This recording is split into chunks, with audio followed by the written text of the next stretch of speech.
गुफ्तगू चूंकि चल रही थी आदाब के बारे में, अभी मैं आपको बताने लगा हूँ आदाब सफर। आदाब सफर ये है कि जब आप सवारी पर बैठे, घर से निकले, सवारी पर बैठे, तो फिर आपको पढ़ना चाहिए सुब्हानल्लज़ी सख्खर लना हाज़ा वमा कुन्ना लहू मुक़रिनीन व इन्ना इला रब्बिना लमुनक़लिबून, और फिर बिस्मिल्लाहि मजरिहा व मुरसाहा इन्ना रब्बी लगफूरुर रहीम। और ये दुआएं महबूब नबी सल्लल्लाहु अलैहि वसल्लम ने बयान फरमा दी है। तो हमें सवारी पर बैठने के वक्त इस दुआ को पढ़ लेना चाहिए।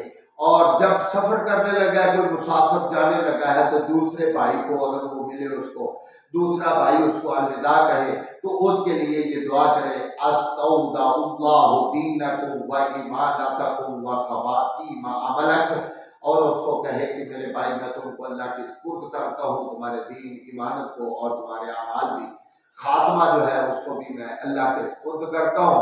और सफर सुबह तड़के ही शुरू करना चाहिए, वक्त ज़ाया नहीं करना चाहिए, और सफर तनहा नहीं करना चाहिए, कम से कम 3 आदमी होने चाहिए, और ऐसे इंसान खतरात से महफूज रह जाता है। 3 ना से 2 तो जरूर हो, अगर 3 आदमी हो तो एक को अमीर सफर बना लेना चाहिए, और ये बायस बरकत है। सफर से आते ही साथ घर में दाखिल नहीं होना चाहिए, घर वालों को तैयारी का थोड़ा सा मौका देना चाहिए। अगर कोई मौजूद या महबूब शख्स सफर से आए तो उसका इस्तिकबाल भी करना चाहिए, उसको आगे बढ़कर उसके साथ मुसाफर करना, उसको मिलना चाहिए। और मुसाफिर को सफर में सवारी के जानवर आराम दे और उसकी आसाइश का ख्याल रखना चाहिए।